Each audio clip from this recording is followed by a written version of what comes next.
Civil judge ಎಕ್ಸಾಮ್ಗೆ 3 ವರ್ಷ ಕಡ್ಡಾಯವಾಗಿ ಅಡ್ವೊಕೇಟ್ ಆಗಿ ಪ್ರಾಕ್ಟೀಸ್ ಮಾಡಿರಬೇಕು ಹೇಳುವಂತಹ ಈ ರೂಲನ್ನು ಇಂಪ್ಲಿಮೆಂಟೇಷನ್ ಮಾಡುವಂಥ ವಿಚಾರಕ್ಕೆ ಸಂಬಂಧಪಟ್ಟ ಹಾಗೆ ಸುಪ್ರೀಂ ಕೋರ್ಟಲ್ಲಿ ಹಿಯರಿಂಗ್ ಆಗ್ತಾ ಇದೆ. ಜಡ್ಜ್ಮೆಂಟ್ ರಿಸರ್ವ್ ಆಗಿತ್ತು. ಸೊ ಈ ಕಾರಣದಿಂದ ಹಲವಾರು ರಾಜ್ಯಗಳು, ಗುಜರಾತ್, ಕರ್ನಾಟಕ, ಅಸ್ಸಾಂ, ಛತ್ತೀಸ್ಗಢ ಹಾಗೆ ಹಲವಾರು ರಾಜ್ಯಗಳು ತಮ್ಮ ಈ ರಿಕ್ರೂಟ್ಮೆಂಟ್ ಪ್ರೊಸೆಸನ್ನು ನೋಟಿಫಿಕೇಷನ್ ಇಶ್ಯೂ ಮಾಡಿರುವಂಥದ್ದನ್ನು ಹೋಲ್ಡ್ ಮಾಡಿ ಇಟ್ಟಿದ್ದರು.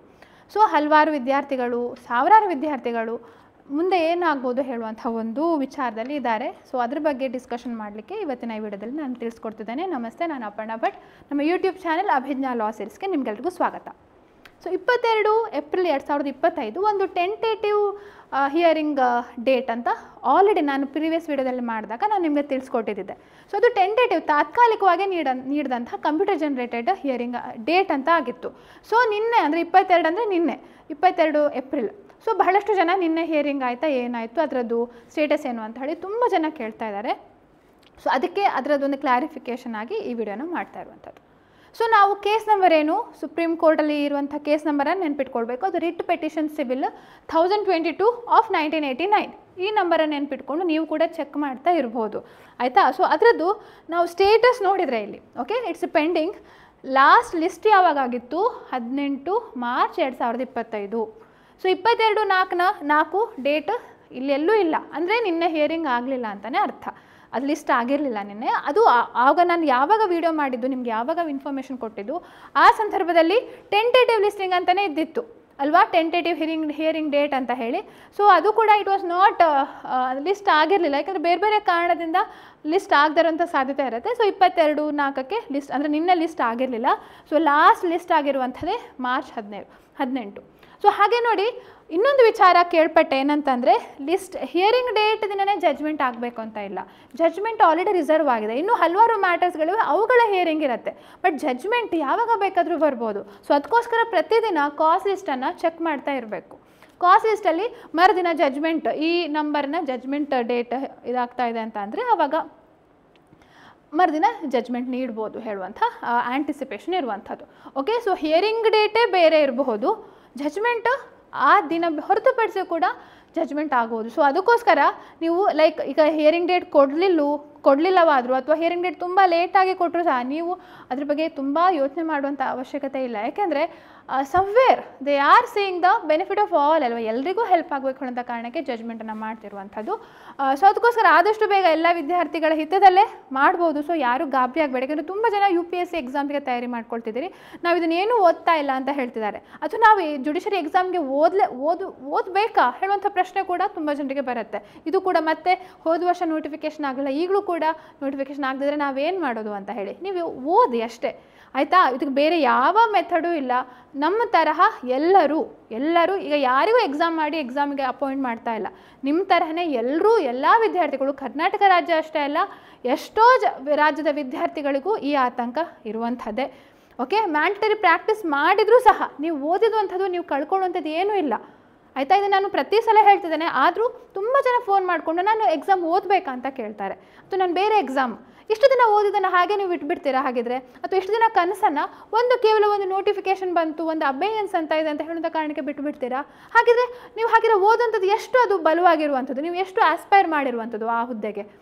ಏನೇ ಆದರೂ ನಾವು ಆ ಹುದ್ದೆಯನ್ನು ಪಡ್ಕೊಳ್ತೇವೆ, ಕಷ್ಟಪಟ್ಟು ಓದಿ ಮಾಡ್ಕೊಳ್ತೇವೆ ಹೇಳುವಂಥ ಅಷ್ಟು ಡಿಟರ್ಮಿನೇಷನ್ ಇರಬೇಕು. ಇಷ್ಟು ಸಣ್ಣ ಪುಟ್ಟ ಕೆಲವೊಂದು ವಿಚಾರಗಳಿಗೆ, ಇದು ಸಣ್ಣ ಪುಟ್ಟ ವಿಚಾರ ಅಂತ ಅಲ್ಲ, ಸೀರಿಯಸ್ ವಿಚಾರನೇ, ಆದರೂ ಸಹ ನಾವು ಅದನ್ನು ಯಾವ ರೀತಿ ತಗೊಳ್ಬೇಕು, ಆದಷ್ಟು ಪಾಸಿಟಿವ್ ಆಗಿ ವಾಟ್ ಎವರ್ ನಮ್ಗೆ ಓದಲಿಕ್ಕೆ ಸ್ವಲ್ಪ ಸಮಯ ಸಿಕ್ತು, ಅದೇ ನಿಮಗೆ ಎಕ್ಸಾಮ್ ಡೇಟ್ ನಿಮಗೆ ಆದರೆ ಅನೌನ್ಸ್ ಮಾಡಿದರೆ ವಾಟ್ ಯು ವಿಲ್ ಎಕ್ಸ್ಪೆಕ್ಟ್, ಸ್ವಲ್ಪ ಪೋಸ್ಟ್ಪೋನ್ ಆಗಲಿ, ಎಕ್ಸಾಮ್ ಡೇಟ್ ತುಂಬ ಬೇಗ ಕೊಟ್ಟರು, ಪೋಸ್ಟ್ಪೋನ್ ಆಯಿತು ಅಂತ ಹೇಳಿ ತಿಳ್ಕೊಳ್ತೇವೆ, ಆಗಲಿ ಅಂತ ಹೇಳಿ ಎಷ್ಟೋ ಜನ ಪ್ರೇ ಮಾಡ್ತಾರೆ ಅಲ್ವಾ. ಸೊ ಅದ್ರ ಬದಲು ಪೋಸ್ಟ್ಪೋನ್ ಆಗುವಂಥ ಬದಲು ಕರೆಕ್ಟಾಗಿ ಎಲ್ಲ ಪ್ರೊಸೀಜರ್ ಏನಿದೆ ಅದನ್ನು ಫಾಲೋ ಮಾಡಿ, ಇಲ್ಲಾಂದರೆ ಮತ್ತೆ ಅದು ಮುಂದೊಂದು ದಿನ ಮತ್ತೆ ಅಪೀಲ್ ಆಗುತ್ತೆ, ಮತ್ತೆ ಸ್ಟೇ ಮಾಡ್ತಾರೆ, ಬೇರೆಯವರು ಅಗ್ರೀವ್ಡ್ ಪರ್ಸನ್ಗಳು ಸ್ಟೇ ಮಾಡ್ತಾರೆ ಸರಿಯಾದ ಹಂತದಲ್ಲಿ ಜಡ್ಜ್ಮೆಂಟ್ ಬರೆದಿದ್ರೆ. ಓಕೆ, ಸೊ ಇದನ್ನು I expect from all of you. ನಮ್ಮ ಏನು ಸ್ಟೂಡೆಂಟ್ಸ್ ಫ್ರೆಟರ್ನಿಟಿ ಇದೆ ಅವರೆಲ್ಲರಿಗೂ ನಾನು ಕೇಳ್ಕೊಳ್ತಿದ್ದೇನೆ, ತುಂಬ ಒಂಥರ ಗಾಬರಿ ಆಗಬೇಡಿ ಅಥವಾ ಆತಂಕದಿಂದ ಒಂದು ಆತುರದ ನಿರ್ಧಾರವನ್ನು ಕೈಗೊಳ್ಳಬೇಡಿ. ನಾನು ಬೇರೆ ಎಕ್ಸಾಮನ್ನು ಬರಿತೇನೆ ಅಂತ ಹೇಳಿ. ಅಫ್ಕೋರ್ಸ್ ನಿಮಗೆ ಇನ್ನೂ ಸ್ಟ್ರಾಂಗ್ ರೀಸನ್ ಇದೆ ಬೇರೆ ಎಕ್ಸಾಮ್ ಬರೀಲಿಕ್ಕೆ, ಖಂಡಿತ ಬರೀರಿ, ಅದಕ್ಕೆ ಯಾವುದೇ ಒಂದು ಅಡ್ಡಿ ಆತಂಕ ಇಲ್ಲ. ಆಯಿತಾ. ಆದರೆ ಈ ನಿಮ್ಮ ಏನು ಒರಿಜಿನಲ್ ಗೋಲ್ ಇತ್ತಾ ಅದನ್ನು ಬಿಟ್ಬಿಡಬೇಡಿ ಹಾಗೆ ಅಂತ ಹೇಳಿ ಅಷ್ಟೇ ಹೇಳುವಂಥದ್ದು. ಆ ಗೋಲನ್ನು ಇಲ್ಲ ನಾನು ಹಾಗೆ ಬಿಟ್ಬಿಡ್ತೇನೆ, ಒಂದು ನೋಟಿಫಿಕೇಷನ್ ಬಂತು ಅಥವಾ ಒಂದು ಜಡ್ಜ್ಮೆಂಟ್ ಬರಲಿಲ್ಲ, ಇನ್ನು ನಾವು ಕಾಯ್ಲಿಕ್ಕೆ ಆಗೋದಿಲ್ಲ ಹೇಳುವಂಥ ಕಾರಣಕ್ಕೆ ಬಿಡಬೇಡಿ. ಸಮ್ವೇರ್ ನೀವು ಆ ಡಿಸಿಷನ್ ಮಾಡಿ ಬಿಡುವಂತಹ ಮರುದಿನವೇ ಜಡ್ಜ್ಮೆಂಟ್ ಬರ್ಬೋದು, ಹೂ ನೋಸ್. ಓಕೆ, ಸೊ ಅದಕ್ಕೋಸ್ಕರ ಹೇಳ್ತಿರುವಂಥದ್ದು. ಮತ್ತು ಇನ್ನೊಂದು ವಿಚಾರ ಕೇಳ್ಪಟ್ಟೆ ನಾನು, I am not very sure about that. Okay, supreme ಕೋರ್ಟ್ನ ಪ್ರೋಸೆಸ್ಸು ನಮಗೆ we do not know the complete process. ಈಗ ಏನು 3 ಜಡ್ಜ್ ಬೆಂಚ್ ಇದೆ, 3 ಜಡ್ಜ್ ಬೆಂಚಲ್ಲಿ ಒಬ್ಬರು ಜಸ್ಟಿಸ್ BR ಗವಾಯ್, ಅವರು ಮುಂದಿನ ಚೀಫ್ ಜಸ್ಟಿಸ್ ಆಗುವಂಥವ್ರು. ಮುಂದಿನ ಚೀಫ್ ಜಸ್ಟಿಸ್ ಯಾವಾಗ, ಅದು May 14th he set to take oath ಅಂತ ಹೇಳ್ತಾರೆ. Okay, so justice BR Gavai 52nd chief justice ಆಗುವಂಥವ್ರು. ಇಲ್ಲಿ ಕೊಟ್ಟಿಲ್ಲ, ಬಟ್ ಇನ್ನೊಂದು ಇದರಲ್ಲಿ ನಾವು ನೋಡ್ಬೋದು. ಪ್ರೆಸೆಂಟ್ ಜಸ್ಟಿಸ್ ಯಾರಿದ್ದಾರೆ, justice Sanjiv Khanna, he is going to retired on May 13th. May 13th retired ಆಗ್ತಿದ್ದಾರೆ. ಸೊ ಇವರು ನೆಕ್ಸ್ಟ್ May 14ಕ್ಕೆ ಓತು ತೊಗೊಳ್ತಿದ್ದಾರೆ. ಅಂದರೆ ಈಗ ಆ ಕಾನ್ಸ್ಟಿಟ್ಯೂಷನ್ ಆಫ್ ದಿ ಬೆಂಚು ಸ್ವಲ್ಪ ಚೇಂಜ್ ಆಗುವ ಹಂತದಲ್ಲಿ ಏನಾದರೂ ಜಡ್ಜ್ಮೆಂಟ್ ಅಂದರೆ ಅದಕ್ಕಿಂತ ಪೂರ್ವದಲ್ಲೇ ಒಂದು ಫೈನಲಿಟಿ ಕೊಡಬೇಕು ಅಂತ ಹೇಳಿ ಜಡ್ಜ್ಮೆಂಟ್ ಮಾಡುವ ಸಾಧ್ಯತೆ ಇರುತ್ತೆ. Okay, so we can expect, ಈಗ ಡೇಟ್ ಅನೌನ್ಸ್ ಮಾಡಿಲ್ಲ ಅಂತ ಆದರೂ ಮೇಯಲ್ಲಿ May 15th ಹಾಗೆ ಅದ್ರ ಒಳಗೆ May 13th ಒಳಗೆ ಒಂದು ಜಡ್ಜ್ಮೆಂಟ್ ಬರಬಹುದನ್ನು ಹೇಳುವಂಥ ನಿರೀಕ್ಷೆನ ಮಾಡಿ, ಬರೆದಿದ್ರು ಯೋಚನೆ ಮಾಡಬೇಡಿ. Okay, somewhere it is for the benefit of us ಅಂತಲೇ ತಿಳ್ಕೊಂಡು ಓದುವಂಥದ್ದನ್ನು ಮುಂದುವರಿಸಿ. ಈಗ ನ್ಯೂ ಕ್ರಿಮಿನಲ್ ಲಾಸ್ಗಳನ್ನು ಆ ಸೆಕ್ಷನ್ ಬ್ಯಾಹೆಟ್ ಮಾಡ್ಕೊಳ್ಳಿಕ್ಕೆ ವರ್ಷಾನುಗಟ್ಟಲೆ ತೊಗೊಳ್ತವೆ. ಅದನ್ನೇ ಪದೇ ರಿಪೀಟೆಡ್ ಮೋಡಲ್ಲಿ ಮಾಡಿ, ಬೇಜಾರು ಮಾಡ್ಕೊಳ್ಬೇಡಿ, ಅದನ್ನೇ ಓದಿ. ಓಕೆ, ಸೊ ಇದನ್ನು ಇಷ್ಟು ಹೇಳ್ತಾ, ಹಾಗೆ ನಮ್ಮ ಅಭಿಜ್ಞಾ legal.in ಅಂತ ಇದೆ, ಅದನ್ನು ನೀವು ಚೆಕ್ ಮಾಡ್ಬೋದು. ಈ ಟೈಮಲ್ಲಿ ಏನು ಮಾಡಬೇಕಂದ್ರೆ ಕೋರ್ಸಸ್ಗಳನ್ನು ನೋಡಿ, ನಮ್ಮ ಹಲವಾರು ಕೋರ್ಸಸ್ಗಳಿವೆ, 1 ವರ್ಷದ ಕೋರ್ಸ್ಗಳು ಕೂಡ ಇವೆ ಆಯಿತಾ. ಅದನ್ನು ಸ್ಟಡಿ ಮಾಡಿ, ಚೆಕ್ ಮಾಡಿ, ಬುಕ್ಗಳಿರ್ತವೆ, 1000 ಗಟ್ಟಲೆ ವೀಡಿಯೋಸ್ಗಳಿವೆ. ಸೊ ಅದನ್ನು ಈಗ ವೆಕೇಷನ್ ಹೇಗೂ ಬರುತ್ತೆ ನಿಮಗೆ, ಆ ಟೈಮನ್ನು ಒಳ್ಳೆಯದಕ್ಕೆ ಅಂದರೆ ಕ್ಲಾಸ್ ನೋಡಲಿಕ್ಕೆ ಅಥವಾ ಬುಕ್ ಆದರೂ ಓದಿ. ನಮ್ಮದೇ ಬುಕ್ ಅಂತ ಹೇಳ್ತಾ ಇಲ್ಲ, ನಿಮಗೆ ಬೆನಿಫಿಟ್ ಆಗುವಂಥ ಯಾವುದೇ ಒಂದು ಬುಕ್ ಸೆಕ್ಷನ್ನು, ಬೇರ್ act, text book, classes, YouTube videos ನಿಮಗೆ ಬೆನಿಫಿಟ್ ಆಗುವಂಥದ್ದನ್ನು ಓದ್ಕೊಂಡು ಆ ಟೈಮನ್ನು ಉಪಯೋಗಿಸ್ಕೊಳ್ಳಿ. ಓಕೆ, ಇದರ ಮಾಹಿತಿ ನಮ್ಮದು ಹಾಗೆ ಪ್ಲ್ಯಾಟ್ಫಾರ್ಮ್ ಇದೆ ಅಂತ ಹೇಳುವಂಥ ಮಾಹಿತಿ ಕೊಡುವಂಥ ಮಾಹಿತಿ ನನ್ನ ಕೆಲಸ. ಸೊ ಹಾಗೆ ನೀಡ್ತಿದ್ದೇನೆ.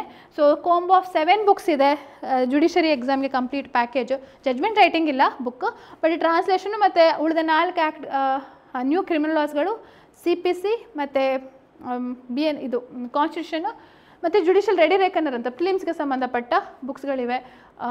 ಸಪ್ರೇಟ್ ಆಗೂ ತೊಗೊಳ್ಬೋದು, ಇಂಡಿವಿಜುವಲ್ ಆಗೂ ತೊಗೊಳ್ಬೋದು. ಹಾಗೆ 3 months ರೆಕಾರ್ಡೆಡ್ ಕೋರ್ಸ್ ಅಂತ ಹೇಳುವಂಥದ್ದೊಂದಿತ್ತು, ಅದು ಈಗಲೂ ನಡೀತಾ ಇದೆ, ಅದನ್ನು ಕೂಡ ಪರ್ಚೇಸ್ ಮಾಡ್ಬೋದು ನೀವು. ಸೊ ಇಷ್ಟು ಹೇಳ್ತಾ ಈ ವಿಡಿಯೋನ ಮುಗಿಸ್ತಾ ಇದ್ದೇನೆ. ಅಭಿಜ್ಞಾ ಲಾ ಸೀರೀಸ್ ಆ್ಯಪಲ್ಲಿ ನೀವು ತೊಗೊಳ್ಬೋದು, ಅಥವಾ ಬುಕ್ಸನ್ನು ಅಮೆಝಾನಲ್ಲೂ ಕೂಡ ತೊಗೊಳ್ಬೋದು. ಓಕೆ, ಸೊ ಧೈರ್ಯಗೆಡಬೇಡಿ, ಧೃತಿಗೆಡಬೇಡಿ, ಆದಷ್ಟು ನಾವು ನಂಬಿಕೆ ಇಟ್ಕೊಳ್ಬೇಕು ಒಂದು ಸಿಸ್ಟಮ್, ಒಂದು ಪ್ರೊಸೆಸ್ಸಲ್ಲಿ. ಯಾಕೆಂದರೆ ನಾವು ಎಲ್ಲದರಲ್ಲೂ ಅಪನಂಬಿಕೆ ತೋರಿಸ್ತಾ ಹೋದರೆ ನಮ್ಮಲ್ಲೇ ನಾವು ಅಪನಂಬಿಕೆ ತೋರಿಸ್ತಾ ಹೋಗ್ತೇವೆ ಆಮೇಲೆ. ಸೊ ಅದಕ್ಕೋಸ್ಕರ ನಮ್ಮ ಒಳಿತಿಗೋಸ್ಕರ ನಾವು ಸದೃಢವಾಗಿ, ನಾವು ಒಂದು ಪಾಸಿಟಿವ್ ಆಗಿ ಇರಬೇಕಂದ್ರೆ we have to believe in a particular process. ನಮ್ಮ ದೇಶದ ಪ್ರೋಸೆಸ್, ನಮಗೆ ಗೌರ್ಮೆಂಟ್ನ ಪ್ರೋಸೆಸ್ ಇರ್ಬೋದು, ಅಥವಾ ಆ ಸಿಸ್ಟಮ್ನ ಪ್ರೋಸೆಸ್ ಇರ್ಬೋದು, ಅದನ್ನು ನಂಬಿ ಓದಿ. ಓಕೆ, ಇಷ್ಟು ಹೇಳ್ತಾ ಈ ವಿಡಿಯೋನ ಮುಗಿಸ್ತಾ ಇದ್ದೇನೆ. ಈ ವಿಡಿಯೋ ಇಷ್ಟ ಆಗಿದ್ರೆ ಲೈಕ್, ಕಮೆಂಟ್, ಶೇರ್, ಸಬ್ಸ್ಕ್ರೈಬ್ ಮಾಡಲಿಕ್ಕೆ ಮರಿಬೇಡಿ. ಮತ್ತೊಂದು ವಿಡಿಯೋದೊಟ್ಟಿಗೆ ನಿಮ್ಮೊಂದಿಗೆ ಹಾಜರಿರ್ತೇನೆ. ಅಲ್ಲಿ ತನಕ ನಮಸ್ತೆ, ಧನ್ಯವಾದಗಳು.